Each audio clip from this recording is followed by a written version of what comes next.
వదిలిపెట్టలేదు తల్లి ఖచ్చితంగా. నీకు ఆల్రెడీ మాట ఇచ్చాను కానీ నాకు ఫోన్ చేయి ఇప్పుడు అవసరం. నువ్వు నాకు ఒక్కదాని ఇక బడ కొడుకులు భర్తలు ఎవరు లేరు ఇక ఏడవబాగా నేను కొడుకు లేక చెప్పాను ఆ రోజు చెప్పానుగా. మళ్ళీ ఏ ప్రాబ్లం ఉన్నా నాకు మళ్ళీ ఫోన్ చెప్పి నెంబర్ ఇచ్చిపోతా. ఓకేనమ్మా, ఏ విషయంలో బాధపడదు. అయిపోయిన ప్రతిసారి నాకు ఫోన్ చేస్తున్నాడు అడుగుతున్నాడు. ఓకేనా? ఓకే తల్లి, గాడ్ బ్లెస్ యూ అమ్మా. నువ్వు ఏడవద్దు, నేనున్నగా.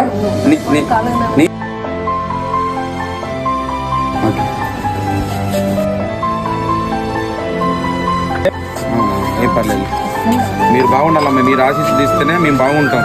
ఓకేనా? ఎప్పుడు అవసరం ఉన్నా మళ్ళీ ఖచ్చితంగా. ఓకేనా? ఓకే. ఇంకా